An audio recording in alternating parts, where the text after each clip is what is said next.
saat ini sudah tingkat mengkhawatirkan karena banyak di antara mereka yang mungkin mengesampingkan pendidikan atau mungkin memang dari sisi keluarga dia kurang dapat perhatian dari sisi pendidikan, jadi lebih mengesampingkan pendidikan sehingga dia lebih mengutamakan mungkin pergaulan yang keliru atau mungkin dari sisi teknologi yang menuntut akan gaya hidup yang mewah dan sebagainya.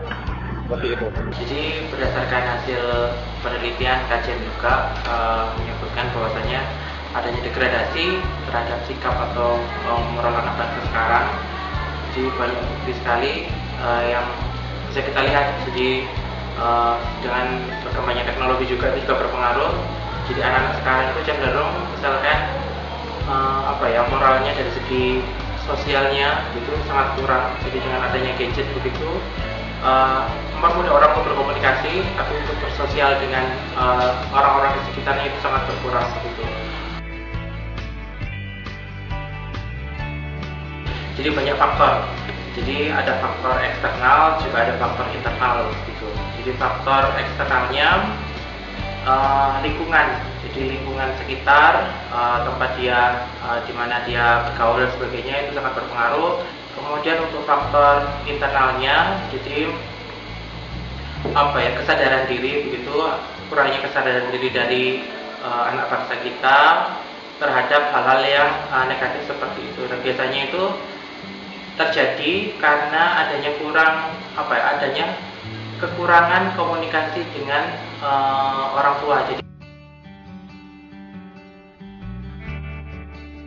dari sisi pendidikan tentu peran pendidikan di sini perlu kita perbanyak dari sisi edukasi mereka tentang bagaimana kesibukan seharusnya dari sisi masa remaja, itu aktivitas-aktivitas apa yang bermanfaat bagi mereka. Pandangan dunia pendidikan dalam permasalahan ini, jadi yang namanya anak bangsa kan juga tugas negara, tugas semua orang, nggak cuma untuk orang tua saja, tapi juga khususnya pendidik atau guru yang memiliki andil atau memiliki peran penting dalam mendidik anak-anak itu, sehingga apa yang dijalaninya itu ya sesuai dengan norma-norma yang ada di lingkungan seperti itu.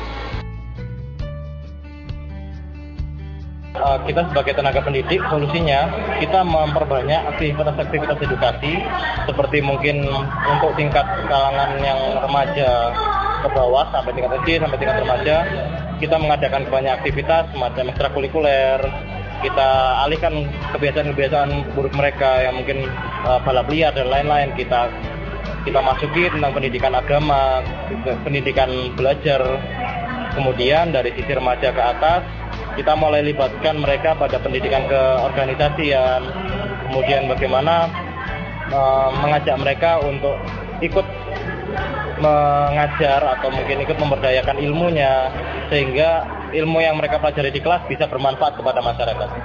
Jadi salah satu solusinya, karena ini adalah juga tunas-tunas bangsa yang nantinya akan mengganti kita-kita yang ada sekarang, jadi misalkan pejabat dan sebagainya begitu, itu pun nantinya adalah mereka-mereka juga.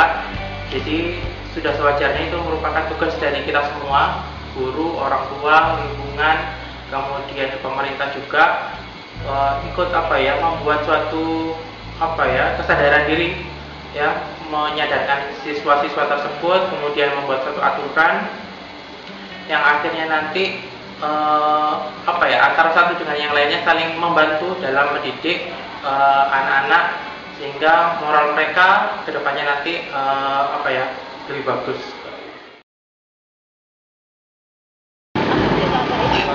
Yang dari dalam diri manusia.